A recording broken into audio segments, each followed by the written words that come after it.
And hello again. This is officially the first episode of the Horizon Roundtable.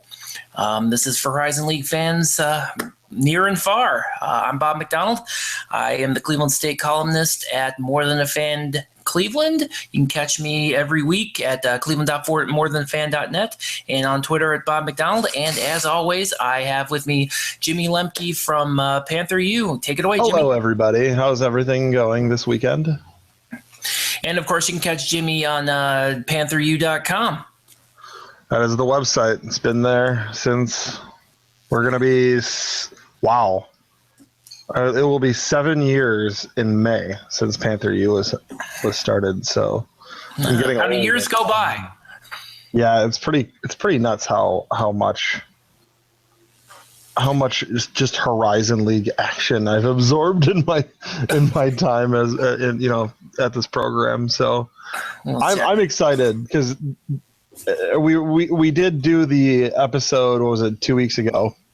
Actually, it was before the it was 2 weeks ago. It seems like it might have been 3 weeks ago. It was pretty fresh though. It was before the conference season started. I know that.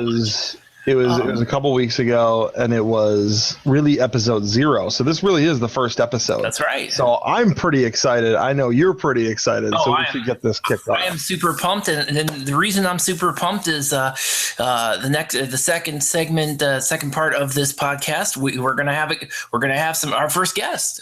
The Metro Series, the first game of that between Oakland and Detroit is coming up next week, and we got to get some Detroit and Oakland people on. So we got 3 of them.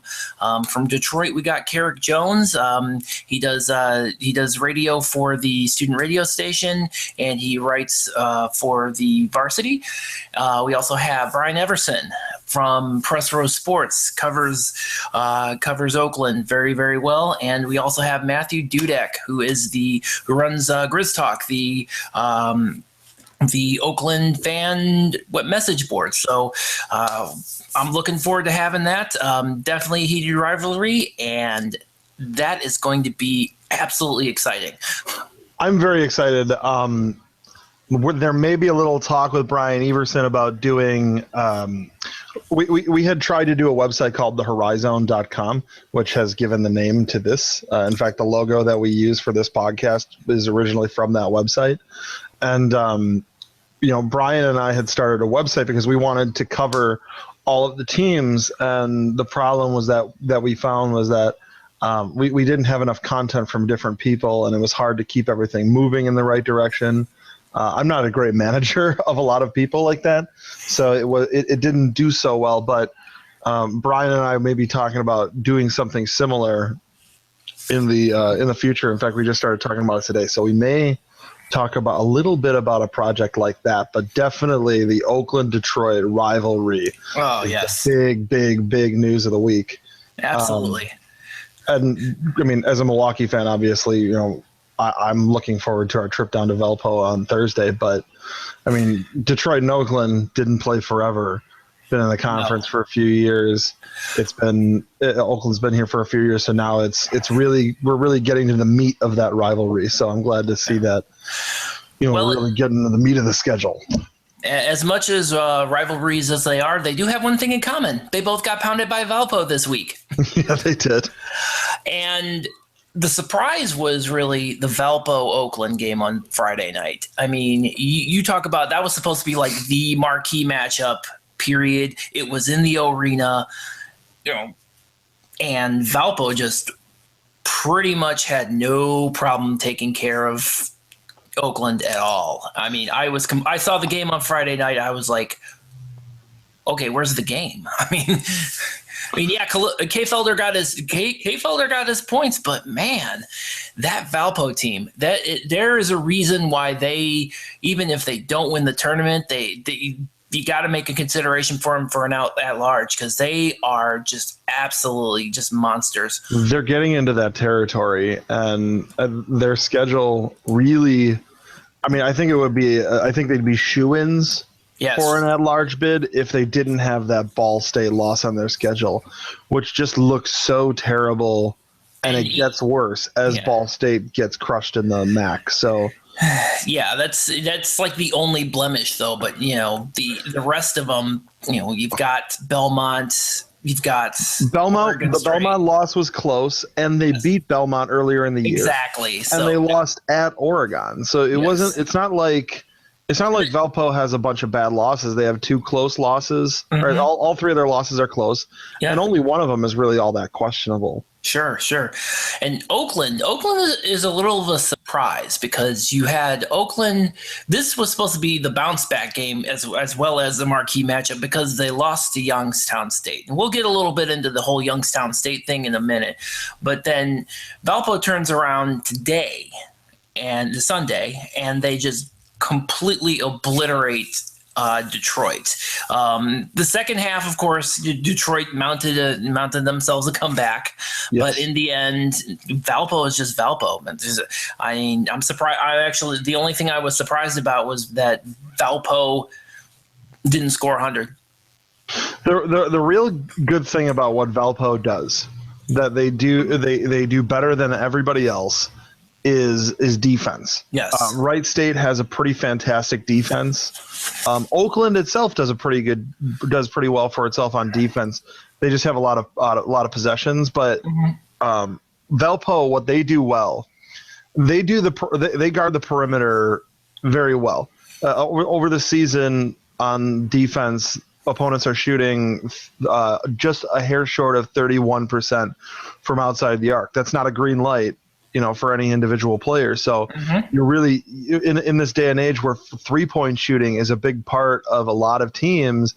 It's good for Valpo to figure out how to guard on the perimeter, and on the inside they do a great job of funneling players towards Vachel Fernandez, who is never going to be a guy who's going to score 30 points in a game unless something crazy happens. But the guy's a brick wall. Yeah, it's the arms is what really. He's not a brick wall in the sense of a guy like Aaron Pogue was. Oh, yeah. He's just got these arms that are just so long, like kind of like LaMarcus Lowe had at Detroit, but unlike Lowe, Fernandez does have a little bit of the brick wall that you're talking about. He's big enough and beefy enough that he's not going to get pushed around in the post defensively, but he's long enough to get those blocks and alter those shots. So and he's so long that he doesn't have to foul to alter a shot, and he doesn't have to come on top of you to get what he wants, which is for you to put up a shot and miss it, whether he touches the ball or not. And that was a common thread I saw in today's game as well as Friday's game. Yeah. And the funny part about that is Fernandez did not score any points today. Which is fine. His job isn't to score points. He's the one guy on the court for Valpo whose job isn't to score points. Nope. That is going to be everybody else's job. Today especially, it was Alec Peters. 39 points. I mean, on 60% shooting, I might add. 12 of 20. He came out on fire. I think he had 10 of Valpo's first 12 points. Yeah. I think he had 14 of their first 20 or something like that. And Peters is just... At a certain stretch, he had outscored the entire Detroit team. He's so good at scoring from so many spots on the floor. He's a lot like what Gordon Hayward was for Butler. Yeah. In that he can score in a variety of ways. He's a fantastic shooter. He's good enough handling the ball that you don't worry when he puts the ball on the floor. And he's just so good at spacing. He knows just where to be on the floor in the half court offense. He's a junior, in every right? situation. What was that? He's a junior, right? Yeah, I mean so we got to put up with him for another year. Yeah, he's not a risk. They'll lose Fernandez, so Valpo's defense is going to change considerably next year. Sure. It doesn't mean that they're going to be worse off defensively when Fernandez is gone, but they're definitely going to have to change how they play because right now a lot of their defense is funneling people towards Fernandez, who just has incredible length. Peters, they may be even better next year. Yes, they are very stacked as a team right now. I think already this year they've pretty much proven it's Valpo and everybody else. And you mentioned Fernandez. They weren't even actually really sure that he was going to be in for that 5th year. Yeah, I mean, I think he was actually part of their celebration for senior day. Yeah, he was. Didn't he propose to his girlfriend or something? Yeah, he did. It was kind of. He thought he was leaving, so he's like, "Yeah, Can you marry me?" It's a pretty good thing. The funny thing is, my wife likes giving me crap that when I asked her to marry me, I did it in a stupid way in a public park in St. Louis because we were visiting my sister. And Fernandez did exactly what she says I should have done. Oh. She's like, you should have done it at half court of a basketball game. We could have made that happen. And I'm thinking, like, you could have. Really. She told me beforehand that she's saying behind me, no, I didn't. I distinctly remember beforehand. She told me she didn't like that idea, but maybe she was just playing coy. I don't know. But Fernandez did it. It was really nice. I thought it was. I thought it's cool and it's nice. Fernandez has a little bit more juice in you to be able to make that happen. So. Oh, they make it happen for me, or else I'd really raise some hell with that athletic department. Hey, I got them to put the name of the school on the building, so. Oh, well, there you go. Problem solved. I got a little bit of pull around there. Yeah. I think what's really cool about Fernandez doing that. Is Valpo is very much, that program has a lot of a family atmosphere to it. It does, and it's definitely that small town feel, and that's what got a guy like Peters to even commit to that program because they touched on it today a little bit, but Alec Peters had some pretty hefty offers in recruiting, and he picked Valpo, and it was pretty incredible that he was going to go to a school in the Horizon League when he had offers for. I'm trying to remember some of these schools. He had, I want to say, Boston College, St. Louis. I know we had an offer for him, although I don't think we really recruited him heavily. Green Bay, Illinois State. Butler was on him, which was kind of surprising. I think Butler was a part of a playing time thing, but pretty much almost the entire Horizon League was on top of that guy. I don't think Cleveland was because he's never really been a Gary Waters. He's not Gary Waters type guy. No, he's not. It just goes to show what kind of culture they've established at Valpo. Oh yeah, and it really is a family atmosphere. It really is a small town culture. They've really kind of adopted the high school basketball atmosphere that everybody knows from the movie Hoosiers, and they've really thrown it into the college ranks. I think they've done a fantastic job with it, and that's how you can get a player like Alec Peters. Oh, absolutely. I mean, that you hit it right on the head. I mean, that's Valpo definitely has that close knit thing going on, and it comes from the continuity, really, because you had Homer Drew there forever, then you had Scott Drew before he went into completely transformed Baylor, because that program was completely dead before he got there. It wasn't just the program that was dead. Oh man. And I probably shouldn't have said that. I'm sorry. It was just it was crazy, like the absolute insane thing that happened there.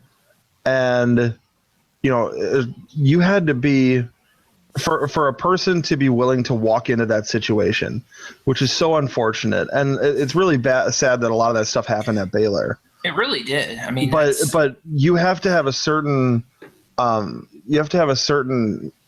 moral makeup. You have to have a certain willpower to be able to say, yes, I will walk into this situation and help. And he's been there ever since. And he's turned everything into a around. Powerhouse, really. I mean, Baylor's a fantastic program. Consistent top 25 team. Maybe we'll edit out the death crack, but besides that, I mean, it's Scott. He's done a fantastic. It was a job. euphemism. It wasn't a crack. Yeah, it wasn't. I forgot. Yeah, it's. But I was really impressed with Homer Drew. The guy built his family into that program. he did. And Bryce has had offers. Yes. We know Mississippi State wasn't just sniffing, but I think they had an offer on the table. Can't wait for them to offer again, because you know what's coming. Yeah.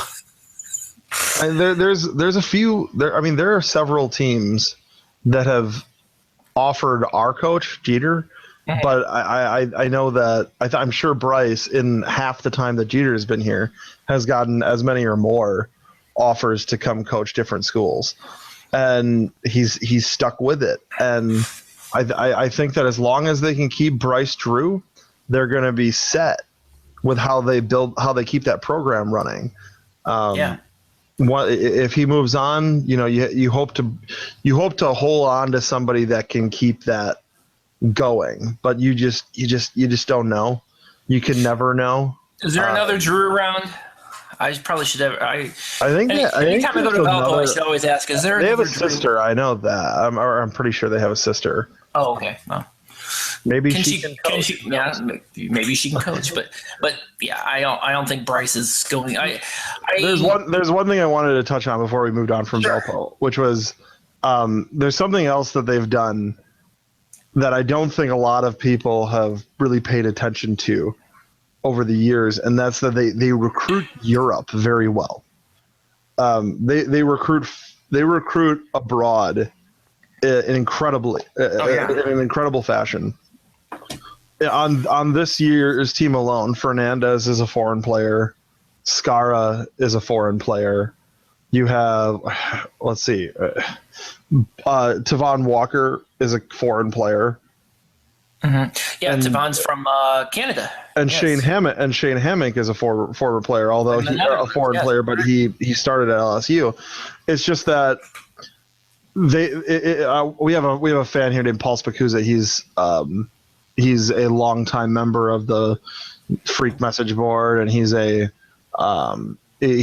kind of an elder as far as the fan base is concerned, because the guy knows box scores from the 90s in basketball games, and he'll talk about Valpo recruiting, and he'll say, it's almost like Homer will go to these players. I remember we had a discussion about Samuel Hanpa a few years ago. Wow, yeah. And he says I'm sure Samuel Hanpa comes to Valpo, and Homer Drew says, well, you can go to Connecticut, or you can go to Louisville, or you can come to Valparaiso. There's really nothing different about the schools. And maybe the foreign kids just don't know. Maybe they don't know. Maybe they. Well, but how does that even work? Because doesn't Homer Drew know that there's this thing called the internet? Yeah, actually, clearly it doesn't matter, because even with that. I don't know. I mean, they do say that Harvard is the Valparaiso of the Northeast. So then there you go. Maybe I don't know. They sell what they have very well to recruits. There are recruits that they can get at that university that a lot of us don't have. And I know that. I mean, they're a private school. They're a Lutheran school. So maybe there's some. I don't know if there's some missionary side to that. Maybe there Possibly. is, and they're exploiting it. And not to say that's a bad thing. It's a great thing for the, but when you have missionaries carrying your university garb all across the world, people are going to know your name. Of course. And they've done a great job at that. And on top of the family small town atmosphere, Valpo's got a really good thing going. They really do. If the town was just bigger, I would see a much higher upside with them. But unfortunately, the area is just so small. So their ceiling. Oh, you have no idea. It's grown exponentially over the years. I know that. I know there's something like 100,000 people within like 50 miles. Yeah, and of course you got Chicago an hour away. Yeah. I know that when they host the Horizon League tournament, they've got a 5,000 seat arena, which may or may not actually be 5,000 seats, and they don't sell it out. So the question is this really is this really something is this really is there a ceiling beyond what they have now? I think that's the $50,000 question. That's the growth of the program is concerned, is how I would say. Sure. But I'm like every other pure basketball fan. I am very happy to be able to watch such a great group of players and such a great team. Really, it's a fantastic team. It really is. And man, they've done such a good job. And I hope that the Horizon League can hold on to them as long as we're here. That is something I was thinking about, because a few weeks ago you probably saw it as well, that Wichita State is reevaluating their place in the Valley, and there may be some potential that they may leave. And if that happens, who's next? The logic kind of precipitates that they're probably going to pick from the Horizon League for somebody else. Well, I think if we humor this idea that Wichita State leaves, I think Valpo would be an obvious choice. You solidify the Chicago recruiting market while kicking a Horizon League almost out completely. So we all would be able to recruit, except for us and UIC, because we're both within driving distance. You'd be able to kick out the rest of the conference pretty much out of Chicago completely for recruiting. Yeah. But because I don't think Belmont turned the Missouri Valley down. Did they now?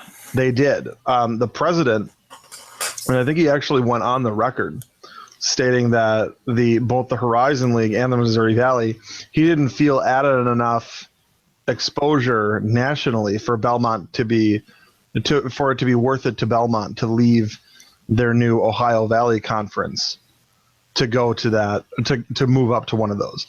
Now, this is definitely an academic guy who may not quite understand just how big the Missouri Valley is, but then again, who knows? Yeah, you kind of don't want to turn them down, but who knows? I did not know that. I was always of the thought, and maybe I was wrong, that as far as the Horizon League was concerned, their biggest issue was that they were kind of out there on an island without a traveling partner per se. Yeah, I think that when the Horizon League was looking, and the discussions definitely happened with Belmont. I know that's a fact. I'm sure that I'm sure that we could have found them a travel partner if need be. Sure. I think Lipscomb, I believe, was the name that was bandied about. Yeah, I've seen Lipscomb. I saw Murray State. Murray State would never leave. Oh, we can go back to that tweet where I speculated that where I speculated based on who I've been talking to that it wasn't even speculation. People were talking to me. These were names that were coming up, and people are saying that I'm reporting this on Twitter. Yeah, John Perry himself on the radio talking to Al Pulowski. He said as the three names. He said Lipscomb. He said Belmont. He said Northern Kentucky, and he said Murray State. I don't think Murray State. Our then chancellor wanted Northern Kentucky, as did I, for the future. Yeah. If I'm the commissioner of the Horizon League, and I want to build a conference that can succeed over the next 20 years, I think Northern Kentucky's the school. Well, we got to jump on that. So. Yeah. Just one last thing on the realignment. I don't think Wichita State will leave the Missouri Valley because I think cooler heads will prevail. First and foremost, the ideas that they have to move up, there's nowhere to move up. You can go to the American, but you need football. You can go to the Sun Belt, but you need football. You can go to the Big 12, but you need football. So this idea that Wichita State is going to move up is entirely based on this sport, and they have been talking about adding football, which is a terrible idea because they had as everybody knows, and they got rid of it in '86, I think. Yeah, and Kansas is not a recruiting stronghold by any stretch of the Kansas imagination. is the birthplace of basketball, not football. Yeah, Kansas is a basketball place, which even despite its size, is good enough to have 3 major programs and one good mid-major if UMKC ever figures it out. But overall, it's just the people talking about adding football at Wichita State are just not thinking with their heads. No. There are costs that they wouldn't have to deal with because they're Wichita State. They are a space grant institution. A lot of people have heard of land grant institutions where a university can basically have eminent domain over the surrounding area.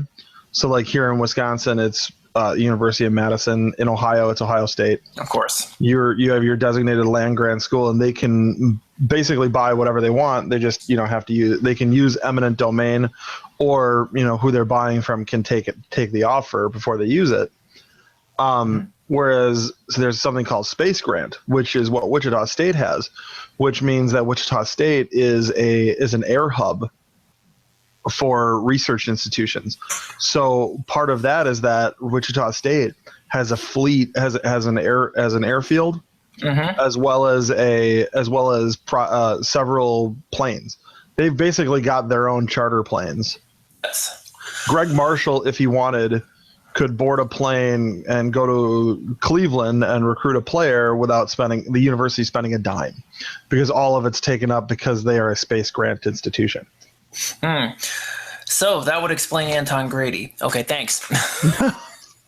Yeah, I mean, I didn't want to, fish that. Why don't you twist that knife in a little bit more? Oh, sorry, Bob. Let's go ahead and move on. I want to talk a little bit about the Youngstown State thing because they beat Oakland, and then this weekend they beat Green Bay, which I'm completely and totally surprised by this period. I've watched the Green Bay game twice, and what I watched assessment the did you Oakland make? game once. This is what I believe about Youngstown State, and I've watched our game with them twice. And my belief, as far as Youngstown State is concerned, and you beat them like a drum. Oh yeah, I thought that over the summer the best move that the Horizon League could have made was to kick Youngstown out and not bring in Northern Kentucky. I still believe that kicking Youngstown State out is the best thing that this conference can do for itself. But getting aside from that, because that's an annual thing, that's not something that we can talk about right now. We're not going to have a vote to kick a conference team out on January 10th. What I'm saying is with this team this year, I think that the Bobby Hain injury was very, very it was a big part of why they're having this success right now. And it's funny, you hear. And Bobby Hain isn't a bad player. He's actually one of the best players that they have. That's my point, is that he's one of the best post players in the conference. So when Jerry Slocum is sitting down in the spring and saying, these are the players that I'm going to have, how am I going to build my style of play around these players? He's obviously going to be using Bobby Hain. Bobby Hain being, a 12.6 rebound a game guy or something like that. He is a fantastic player. You lose him in the Notre Dame game. To the foot injury from the Notre Dame game. He's out 4 to 8 weeks is what we're hearing, also indefinitely. Yeah. So we don't know exactly when it'll be. But he's definitely out for now, which has caused Jerry Slocum to have to change the style of Youngstown's game. Youngstown, for as long as Bobby Hain has been there, has run the offense almost completely through Hain. Even when Kendrick Perry was running the offense, they were still touching the post on a lot of possessions because they wanted to get Hain involved in that offense. Now that he's not there, Jerry Slocum's had to work on fitting a style of play to what he has on the floor. And he's adapted the style of play they have adapted is more free running than it had been. Because Hain's not a plotter. I wouldn't call him a plotter, but he's not a rim runner. He's not a guy who you're gonna catch a fast break and he's gonna run down and get an alley-oop in transition. That's not Hain's style of play.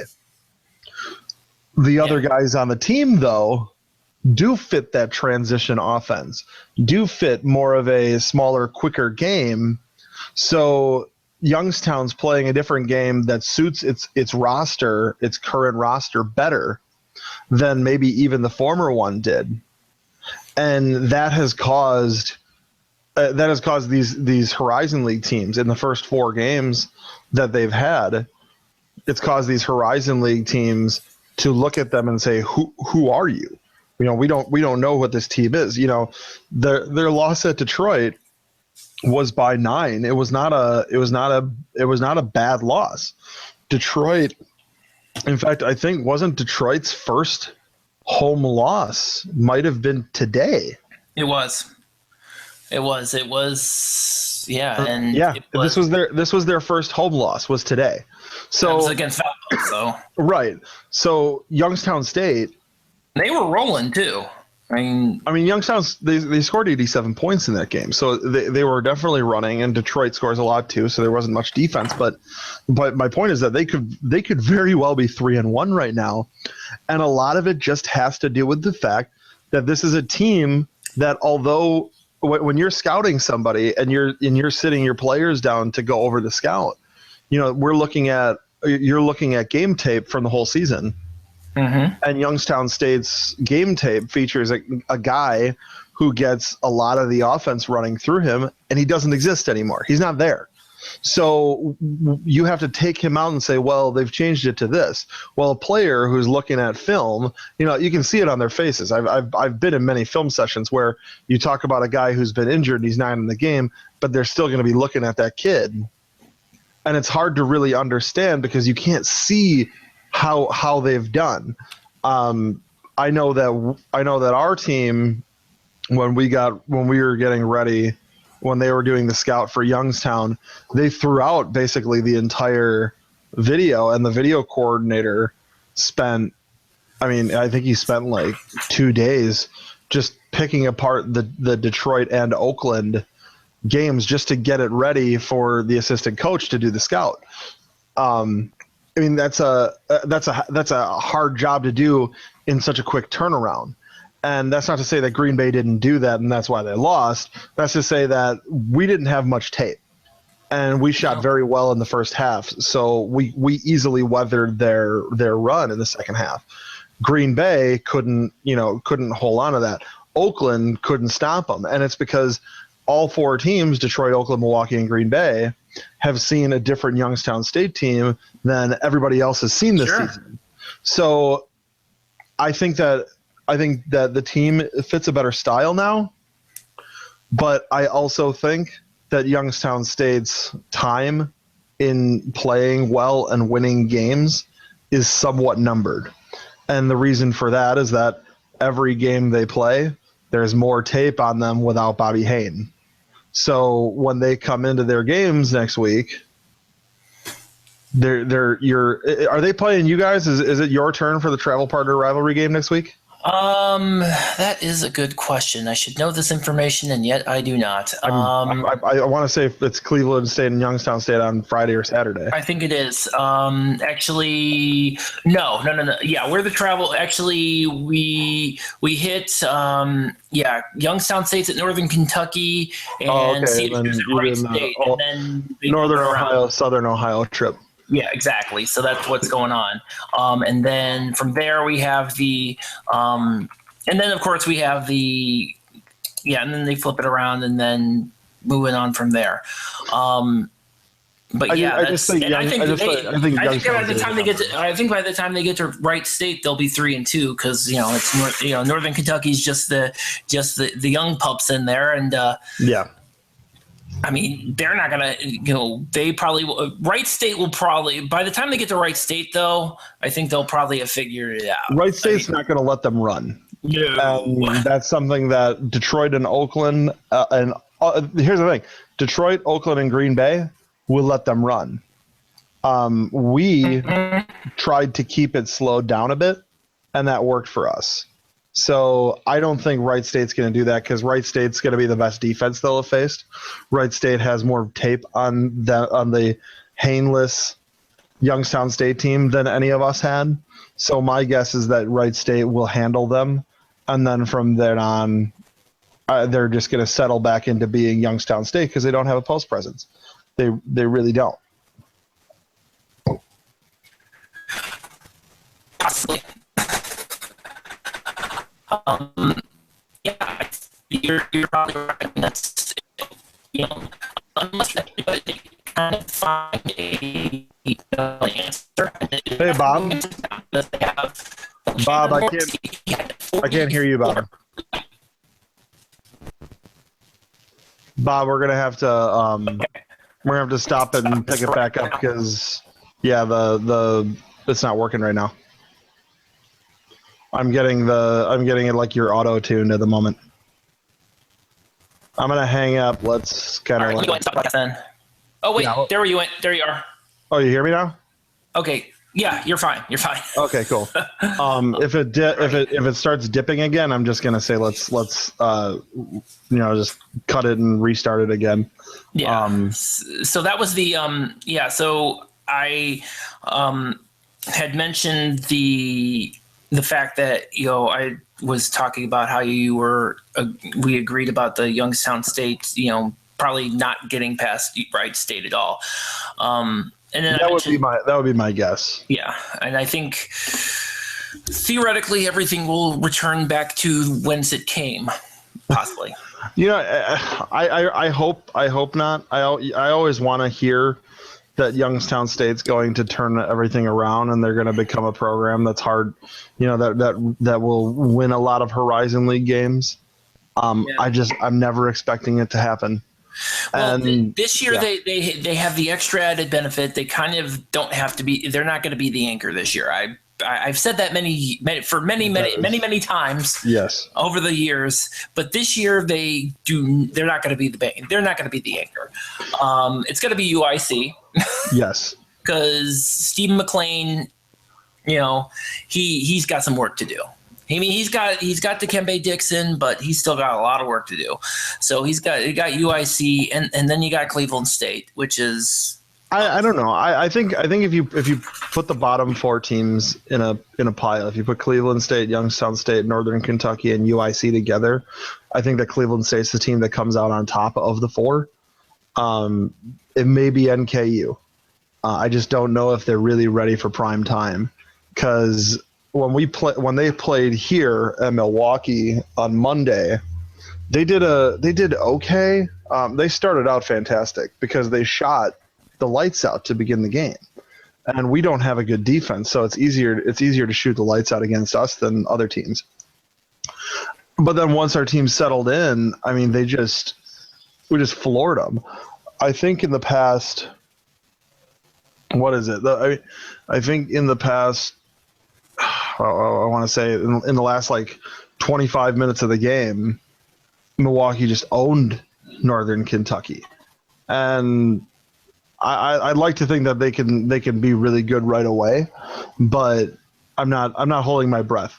I think Cleveland State with Gary Waters is a better team of the four, but who knows? There's really I think there's your 7 through 10 right there. I'm going to say no at this point. I'm going to say no at this point. Because you guys are all pessimists. That's why you're saying no at this point. I'm saying no because up for the last, they go up to